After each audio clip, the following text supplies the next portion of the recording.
Assalamualaikum warahmatullahi wabarakatuh. Halo semuanya, perkenalkan nama saya Delita dengan NIM 2020 0308 015. Saya merupakan mahasiswi Fakultas Ilmu Kesehatan Prodi Bioteknologi Universitas Asalungo.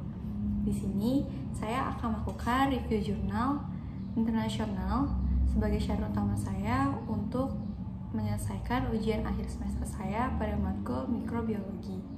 Sebelumnya, saya ucapkan terima kasih untuk Pak Seprianto selaku dosen mata kuliah mikrobiologi yang sudah memberikan ilmu yang bermanfaat tentang materi-materi yang terdapat pada mata kuliah ini.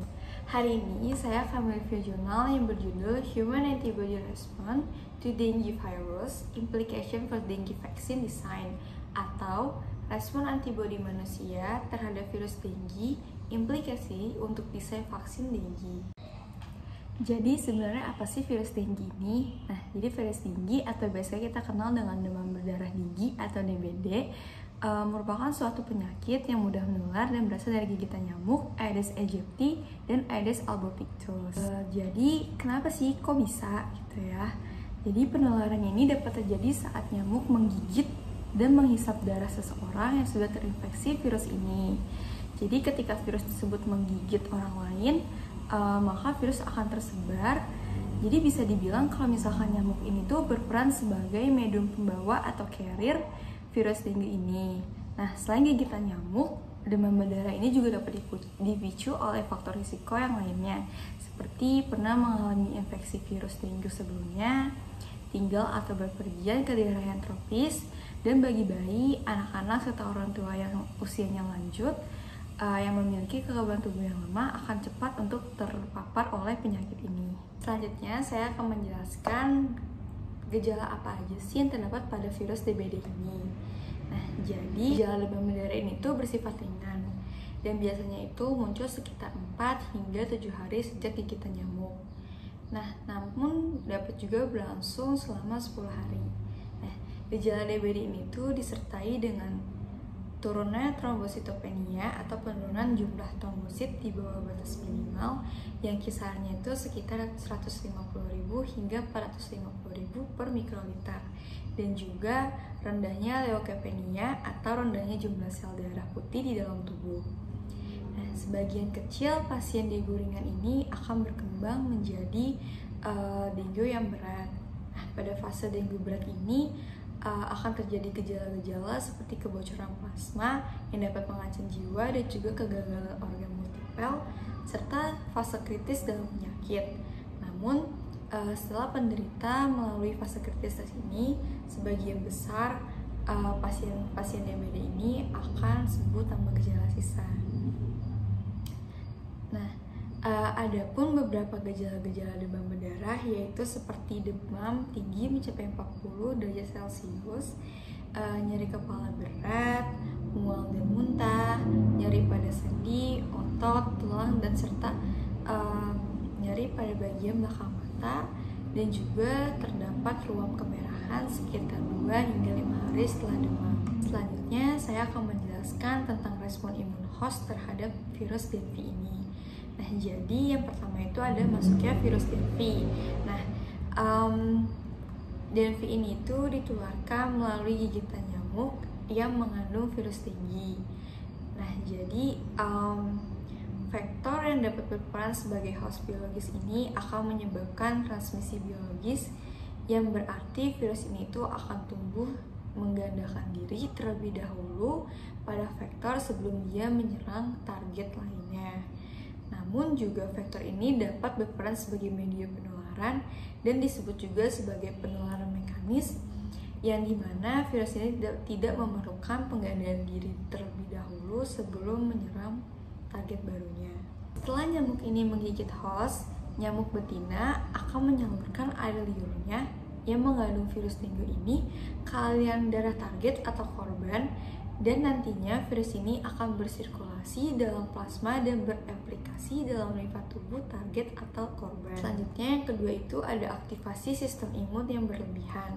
Nah, jadi patogenesis dari infeksi virus dengue ini melibatkan sel T, yang dimana sel ini itu mampu membedakan jenis patogen dengan kemampuan berevolusi sepanjang waktu demi peningkatan kekebalan setiap kali tubuh terpapar oleh patogen. Aktivasi sel T yang spesifik dapat membuat sel T ini meningkat, terutama cross-reactive T cell yang memproduksi sitokin yang dapat diproduksi oleh monosit yang telah teraktivasi oleh kompleks virus antibodi melalui beberapa sitokin untuk melepaskan C3A dan juga C5A yang memiliki efek langsung ke permeabilitas vaskular.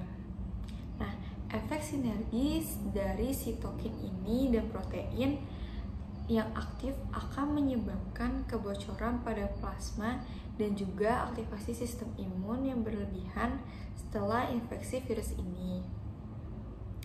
Hal ini tak hanya melibatkan respon imun saja, namun dapat menyebabkan produksi yang berlebihan dari sitokin yang dapat mempengaruhi monosit, sel endotel, dan juga hepatosit, seperti produksi abnormal antibodi pada platelet dan sel endotel.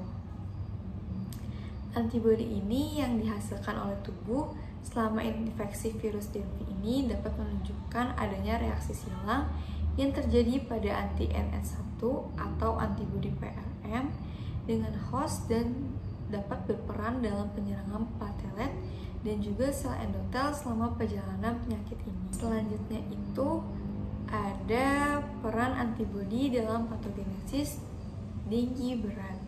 Nah, jadi antibodi dalam perlindungan terhadap infeksi DMV ini dapat dianggap penting dalam perlindungan terhadap infeksi DMV ini. Nah, jadi antibodi yang menargetkan DMV ini memiliki dua aktivitas bersaing yang saling terkait dengan patogenesitasnya. Nah, pada afiditas yang lebih tinggi, antibodi dapat menetralkan DMV, sedangkan tingkat antibodi yang lebih rendah dapat meningkatkan infeksi DMV dan juga dapat menghambat serta menetralisir virus antibodi dengan aktivitas penetralan yang tinggi terhadap serotipe yang menginfeksi sebelumnya dan juga menunjukkan reaktivitas silang terhadap serotipe serta aktivitas peningkatan infeksinya. Selanjutnya, ada implikasi temuan saat ini dari respon antibodi inang untuk desain vaksin DMV. Jadi di jurnal itu dijelaskan bahwa uji klinis vaksin DMV ini menggunakan sel FCR negatif. Nah, selanjutnya itu sebuah uji PRNT baru telah menunjukkan bahwa aktivitas penetralan beberapa sampel serum dari pasien DBD ini tidak ada atau hadir pada titer yang jauh lebih rendah ketika ditentukan menggunakan sel BHK yang dapat mengekspresikan sel FCR ini. Dibandingkan dengan sel yang tidak mengandung FCR, aktivitas penetralan terhadap serotipe yang menginfeksi ini tidak dapat terdeteksi dengan menggunakan sel yang mengandung FCR, tetapi sel FCR ini hadir ketika sel yang tidak mengandung FCR ini digunakan untuk pengujian. Selanjutnya itu ada penentuan aktivitas penetralan antibodi terhadap DMV. Nah, jadi aktivitas penetralisir antibodi ini dianggap sangat penting dalam memberikan perlindungan terhadap virus demam berdarah ini. Nah, tingkat antibodi penetralisir ini telah digunakan sebagai proksi untuk perlindungan penyakit, penentuan kadar antibodi penetralisir yang sangat penting untuk menganalisis sistem imun setelah dilakukan vaksinasi. Antibodi penetral terhadap demam berdarah ini dapat ditentukan dengan menggunakan uji penetralan pengurangan plak atau PRNT. Nah, PRNT ini tuh dianggap sebagai standar emas untuk menentukan antibodi penetralisir. Meskipun PRNT ini adalah tes yang paling dapat diandalkan untuk menentukan antibodi penetralisir, namun metode ini tuh sangat melelahkan karena membutuhkan personel yang terampil untuk mempertimbangkan besarnya masalah demam berdarah, tes throughput tinggi standar yang diperlukan untuk penelitian dan juga pengaturan industri. Namun, penelitian ini tuh harus diteliti lebih lanjut lagi karena diperlukan lagi untuk memvalidasi tes ini dan hasilnya dibandingkan dengan PRNT konvensional yang bertujuan untuk membangun korelasi kekebalan yang kuat untuk perlindungan penyakit pada tubuh. Selanjutnya itu ada sistem imun yang bergantung pada antibodi. Jadi, sistem imun yang bergantung pada antibodi ini tuh memiliki peran yang penting dalam menginfeksi virus dengue ini.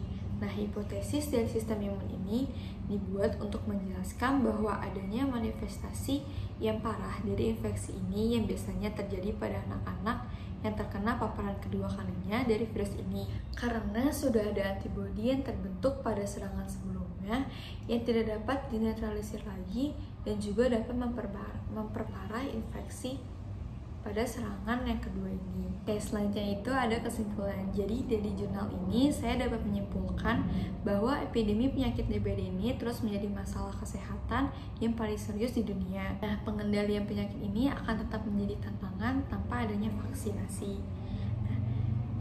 Respon imun host akan sangat berpengaruh dengan kemajuan vaksin serta masalah keamanan dan kontribusi pada pengembangan vaksin dengue dan juga proses pengobatan. Oke, selanjutnya itu adalah pendapat. Jadi jurnal ini sangat bermanfaat bagi saya untuk mengetahui bagaimana virus dengue ini dapat masuk ke dalam tubuh dan menyebabkan penyakit DBD. Serta jurnal ini sangat membantu saya untuk menyelesaikan ujian akhir semester mata kuliah mikrobiologi. Sekian review jurnal internasional dari saya. Terima kasih telah menonton. Kurang lebihnya mohon maaf. Wassalamualaikum warahmatullahi wabarakatuh.